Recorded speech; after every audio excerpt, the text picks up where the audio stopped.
बिस्मिल्लाहिर्रहमानिर्रहीम। अस्सलामु अलैकुम। Dear students, Waqar Arshad here, your biology teacher. कैसे हैं आप सब? उम्मीद है खैर आफियत से होंगे। आज का लेक्चर किन टॉपिक्स पे मुश्तमिल है, आइए देखते हैं और इसके लिए चलते हैं व्हाइट बोर्ड की तरफ।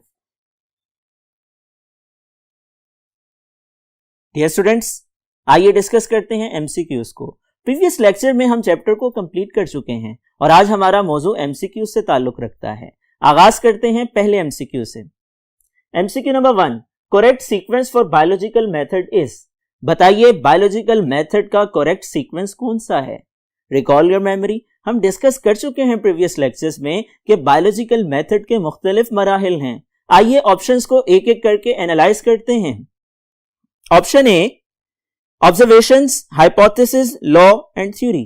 पहली ऑप्शन क्या है? ऑब्जर्वेशन के बाद हाइपोथेसिस, हाइपोथेसिस के बाद लॉ और लॉ के बाद theory.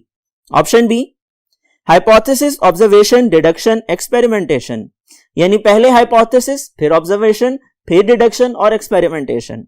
Option C, observation, hypothesis, deduction, experimentation. And option D, law, theory, deduction, observation. Dear students, इसमें जो दुरुस्त जवाब है वो ऑप्शन सी है। आप टिक करेंगे ऑप्शन सी पे। सबसे पहले ऑब्जर्वेशन है, फिर हाइपोथेसिस, फिर डिडक्शन और फिर एक्सपेरिमेंटेशन। डिस्कस करते हैं नेक्स्ट एमसीक्यू को, क्वेश्चन नंबर 2 को।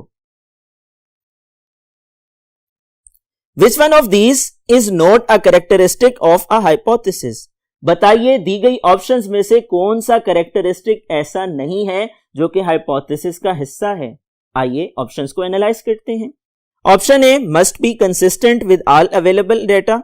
Option B, must be testable. Option C, must be correct. And option D, must make predictions. Dear students, hypothesis की बात की जाए, characteristics of a good hypothesis हम डिस्कस कर चुके हैं और हमें मालूम है वो क्या है। Recall your memory. एक अच्छा हाइपोथेसिस ऐसा होता है जिसकी स्टेटमेंट सिंपल होती है, जनरल होती है, ऑब्जर्वेशंस के मुताबिक होती है, टेस्टेबल होती है, फाल्सिफाइबल होती है। और चारों ऑप्शंस जो दी गई हैं इसमें से दुरुस्त ऑप्शन है मस्ट बी करेक्ट। ये ऑप्शन ठीक नहीं है, ये एक हाइपोथेसिस का कैरेक्टर नहीं है। पहली ऑप्शन को देखिए, must be consistent with all available data. ये दरअसल हाइपोथेसिस का एक अच्छा कैरेक्टर है। दूसरी ऑप्शन मस्ट बी टेस्टेबल, ठीक है। तीसरी ऑप्शन मस्ट बी करेक्ट, ये दरअसल एक हाइपोथेसिस का कैरेक्टर नहीं है। चौथी ऑप्शन मस्ट मेक प्रेडिक्शन, ये भी ठीक है। हमें पूछा गया है बताइए कौन सी ऑप्शन ऐसी है जो हाइपोथेसिस का कैरेक्टर नहीं है, तो आपने टिक करना है ऑप्शन सी पे। आइए डिस्कस करते हैं next MCQ. Question number 3. At which point is a biologist most likely to use reasoning? Biological method में वो कौन सा मरहला है कि जिसमें बायोलॉजिस्ट रीजनिंग का इस्तेमाल करता है? आइए ऑप्शंस को एनालाइज करते हैं, दुरुस्त जवाब का इंतखाब करने की कोशिश करते हैं। Option A, while taking observation. Option B, during hypothesis formulation. Option C, during data organization. And option D, during experimentation. Dear students, पहली ऑप्शन को एनालाइज कीजिए, ऑब्जर्वेशन के दौरान। दूसरी ऑप्शन का मतलब है हाइपोथेसिस के बनाने के दौरान। तीसरी ऑप्शन का मतलब है डेटा को ऑर्गेनाइज करने के दौरान। और चौथी ऑप्शन का मतलब है एक्सपेरिमेंटेशन के दौरान। यहां पर जो दुरुस्त ऑप्शन है, जो सही जवाब है, वो हाइपोथेसिस फॉर्मुलेशन के दौरान वाला है। आपने टिक करना है ऑप्शन बी को। आइए डिस्कस करते हैं next MCQ. Question number 4. A hypothesis must be testable to be scientifically valid. Being testable means that एक हाइपोथेसिस काबिल आजमाइश है, टेस्टेबल है, और इसका मतलब क्या है? आइए चार ऑप्शंस को एनालाइज करते हैं। A, some observations could prove that hypothesis is incorrect. कुछ ऑब्जर्वेशन ये साबित कर सकती हैं कि हाइपोथेसिस गलत है। B, only a controlled experiment can indicate whether the hypothesis is correct or incorrect. एक कंट्रोल एक्सपेरिमेंट ही बता सकता है कि हाइपोथेसिस ठीक है या नहीं। Option C, the hypothesis is proven wrong. And option D, the opposite of hypothesis is tested and proven wrong. Option C का मतलब है कि हाइपोथेसिस गलत साबित हो जाता है और ऑप्शन डी का मतलब है हाइपोथेसिस के ऑपोजिट को टेस्ट किया जाता है और गलत साबित हो जाता है। डियर स्टूडेंट्स, दोबारा से स्टेटमेंट को एनालाइज कीजिए। A hypothesis must be testable to be scientifically valid एक हाइपोथेसिस को काबिले आजमाइश होना चाहिए ताकि साइंसी बुनियादों पर वो वैलिड तस्वुर किया जा सके। Being testable means that, testable होने या काबिले आजमाइश होने का मतलब क्या है? हमने जो चारों ऑप्शंस यहां पे डिस्कस की हैं, इसमें मोस्ट एप्रोप्रिएट आंसर है option B. Only a controlled experiment can indicate whether the hypothesis is correct और इनकरेक्ट। आपने इसको टिक करना है, ये दूसरी ऑप्शन इसका दुरुस्त जवाब है। बकिया तीनों ऑप्शंस इनकरेक्ट हैं। आइए डिस्कस करते हैं next MCQ. Question number 5.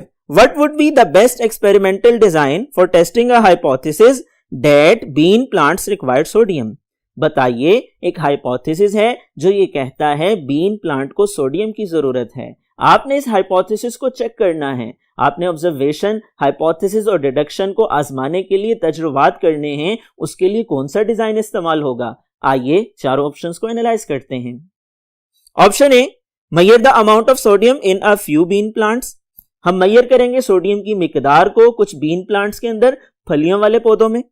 Option B, grow bean plants with and without sodium. हम ग्रो करेंगे, उनकी काश्तकारी करेंगे, उनकी नुशुनुमा करेंगे बीन प्लांट्स की, सोडियम के साथ और सोडियम के बगैर। Option C, look for sodium in leaf tissue. हम लीफ टिश्यू के अंदर सोडियम को एनालाइज करेंगे। Option D, analyse root content for sodium. हम रूट के कंटेंट्स को एनालाइज करेंगे, जड़ों के अंदर हम देखेंगे सोडियम है या नहीं। डियर स्टूडेंट्स, चारों ऑप्शंस को एनालाइज कीजिए। रिकॉल योर मेमोरी, हम डिस्कस कर चुके हैं। एक एक्सपेरिमेंट कंट्रोल एक्सपेरिमेंट होता है जिसमें दो ग्रुप बनाए जाते हैं, एक को कंट्रोल ग्रुप कहा जाता है, एक को एक्सपेरिमेंटल ग्रुप कहा जाता है। यहां दी गई चारों ऑप्शंस में से जो ऑप्शन दुरुस्त है उसके मुताबिक हम जब एक्सपेरिमेंट करेंगे तो दो ग्रुप बनाएंगे। एक ग्रुप के पौधों को सोडियम प्रोवाइड की जाएगी, दूसरे ग्रुप के पौधों को सोडियम प्रोवाइड नहीं की जाएगी। और इसके मुताबिक जो दुरुस्त ऑप्शन है वो है option B, grow bean plants with and without sodium. क्या बीन प्लांट्स को सोडियम और उसके बगैर ग्रो करके देखेंगे कि आया सोडियम वाकई ही फायदेमंद है, बुनियादी जरूरत है या नहीं है। आइए नेक्स्ट एमसीक्यू को डिस्कस करते हैं।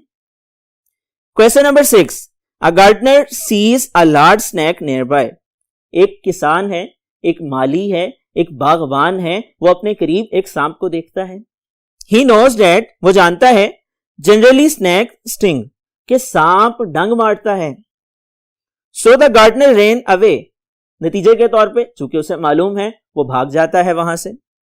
The gardener did which of the following, gardener ने ये जो स्टेप लिया है वो बायोलॉजिकल मेथड का कौन सा स्टेप है? आइए ऑब्जर्वेशंस को देखते हैं। A option, used reasoning, B option, used observation, C option, constructed a theory, and D option, tested a hypothesis। Dear students, इसमें जो सबसे रेलेवेंट आंसर है, मोस्ट एप्रोप्रिएट आंसर है, जो सबसे बेस्ट ऑप्शन है वो है ऑप्शन ए। उसने रीजनिंग का इस्तेमाल किया। ऑब्जर्वेशन के दौरान, हाइपोथेसिस के दौरान रीजनिंग की जाती है। यहां भी चूंकि उसके इल्म में था कि सांप डंग मारता है, उसने सांप को देखा था, उसने रीजनिंग को इस्तेमाल किया कि अगर वो वहां पे रहता तो सांप का डंग उसको नुकसान पहुंचा सकता था, इसलिए वो वहां से भाग खड़ा हुआ, वहां से दूर चला गया। आइए डिस्कस करते हैं next MCQ. Question number 7, a scientific theory has which of the following properties. एक साइंसी थ्योरी में दी गई चार ऑप्शंस में से कौन सी प्रॉपर्टीज मौजूद होती हैं? आइए एक एक करके ऑप्शंस को एनालाइज करते हैं। Option A, it agrees with the available evidence, कि वो दस्तयाब सबूतों के मुताबिक होती है।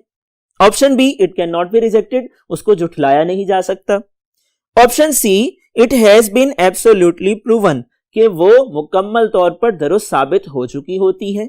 Option D, it does not need to be altered in the light of new evidence, इसके लिए जरूरत नहीं है कि नए मुशाहिदात की रोशनी में, नए सबूतों की रोशनी पे उसको अल्टर्ड कर लिया जाए, उसको बदल दिया जाए, तब्दील कर दिया जाए। Dear students, recall your memory, हम डिस्कस कर चुके हैं प्रीवियस लेक्चर्स में कि एक scientific theory constant fact of nature होता है, ये इररिफ्यूटेबल होती है। तो इसमें जो मोस्ट एप्रोप्रिएट ऑप्शन है, जो सबसे बेस्ट आंसर है, वो है ऑप्शन सी। आप टिक करेंगे ऑप्शन सी पे, it has been absolutely proven. आप टिक करेंगे इस ऑप्शन को, जो कि दुरुस्त जवाब है। आइए डिस्कस करते हैं next MCQ.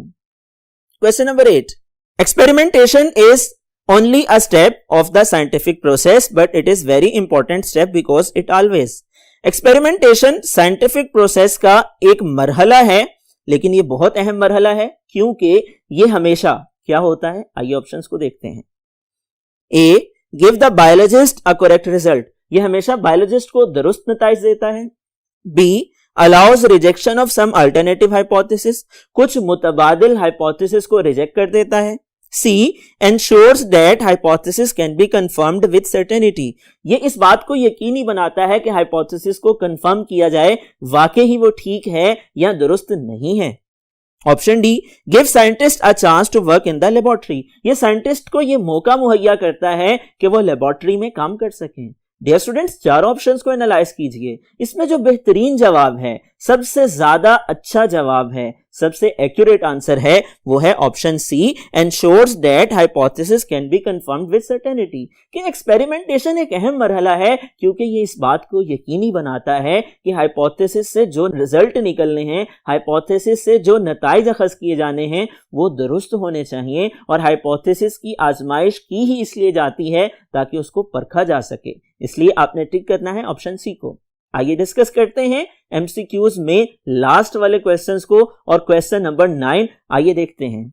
You are testing a hypothesis, students learn more if they drink tea before sitting for study. आप एक हाइपोथेसिस को टेस्ट कर रहे हैं। हाइपोथेसिस क्या है? स्टूडेंट्स ज्यादा हासिल करते हैं इल्म को अगर वो चाय पीते हैं मुताले के लिए बैठने से पहले। समझ लीजिए, हाइपोथेसिस क्या है? Students learn more if they drink tea before sitting for study. Students की पढ़ाई में, उनके नॉलेज में, उनकी अंडरस्टैंडिंग में ज्यादा बेहतरी आती है अगर वो मुताले के लिए बैठने से पहले, अपनी पढ़ाई का आगाज करने से पहले चाय पीते हैं। Your 20 experimental students drink tea before study. अब जब हम एक्सपेरिमेंट डिजाइन करते हैं तो 20 तालिब इल्म ऐसे हैं जो मुताले से पहले चाय पीते हैं। You test their learning by giving question. आप उनकी लर्निंग को चेक कर सकते हैं सवालात के जरिए से।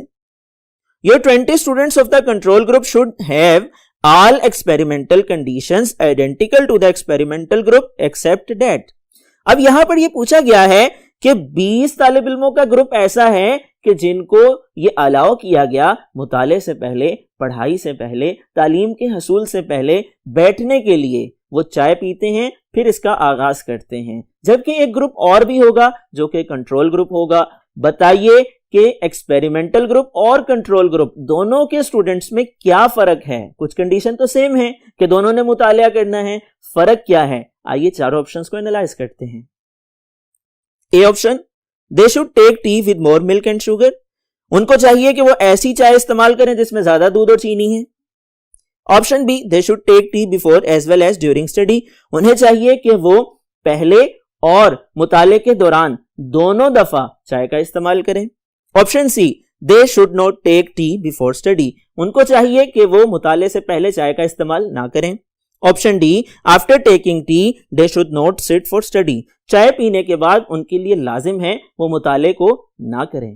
डियर स्टूडेंट्स, ये कंसेप्ट हम डिस्कस कर चुके हैं एक्सपेरिमेंटेशन में। जब भी एक्सपेरिमेंट होता है, कंट्रोल एक्सपेरिमेंट होता है, और एक्सपेरिमेंटल ग्रुप में जो जानदार होते हैं उनको आर्टिफिशियल या चेंज वर्किंग कंडीशंस प्रोवाइड की जाती हैं जिनके रिजल्ट्स को हमने एनालाइज करना है। जबकि कंट्रोल ग्रुप में जो ऑर्गेनिजम्स होते हैं, जो जानदार होते हैं, उनको नेचुरल कंडीशंस प्रोवाइड की जाती हैं। यहां पर चूंकि हमने ये चेक करना है कि चाय की वजह से मुताले पर क्या असरात मुरत्तब होते हैं, चाय की वजह से पढ़ाई में बेहतरी आती है या नहीं आती है। तो एक ग्रुप तो वो है कि जिसके तालिब इल्म चाय इस्तेमाल कर रहे हैं। अल्टरनेटिवली दूसरा ग्रुप ऑटोमेटिकली ऐसे तालिब इल्मों का होगा कि जिनके लिए ये अलाउ नहीं किया जाएगा कि वो मुताले से पहले चाय का इस्तेमाल करें। यहां दी गई चारों ऑप्शंस में से जो दुरुस्त ऑप्शन है वो है ऑप्शन सी, जिसके मुताबिक दूसरा ग्रुप जो कि कंट्रोल ग्रुप है उसके तालिब इल्मों के लिए चाय मुहैया नहीं की जाएगी मुताले के लिए बैठने से पहले। आपने टिक करना है ऑप्शन सी पे, जो कि दुरुस्त जवाब है। डियर स्टूडेंट्स, ये आज के एमसीक्यूज थे। आज हमने डिस्कस किया चैप्टर नंबर 2 की एक्सरसाइज को और उसमें एमसीक्यूज को समझने की कोशिश की। मुझे उम्मीद है ये एमसीक्यूज आपने समझ लिए होंगे। समझने के बाद इनको याद भी कीजिएगा अच्छी तरह। याद करने के लिए लाजिम है कि नोट डाउन करना होता है, इसलिए आपने इनको नोट डाउन भी करना है। डियर स्टूडेंट्स, एमसीक्यूज में हमेशा सोच समझकर ऑप्शन का इंतखाब किया जाता है। लाजिम है सवाल की स्टेटमेंट को समझें, उसके बाद ऑप्शन को टिक करें। क्योंकि एक दफा ऑप्शन को टिक करने के बाद वापसी का रास्ता नहीं होता है। एक सवाल की एक ऑप्शन दुरुस्त तस्वुर की जाती है, अगर एक सवाल में एक से ज्यादा ऑप्शन टिक की जाएंगी वो ऑटोमेटिकली गलत हो जाएगा। इसलिए आपने बहुत एहतियात के साथ सोच समझकर दुरुस्त जवाब का इंतखाब करना है। मुझे उम्मीद है आप टीचर की इंस्ट्रक्शंस को फॉलो करेंगे और इम्तिहानात में अच्छे नंबर हासिल करेंगे। डियर स्टूडेंट्स, अगले लेक्चर तक के लिए अपना ख्याल रखिएगा। अल्लाह हाफिज।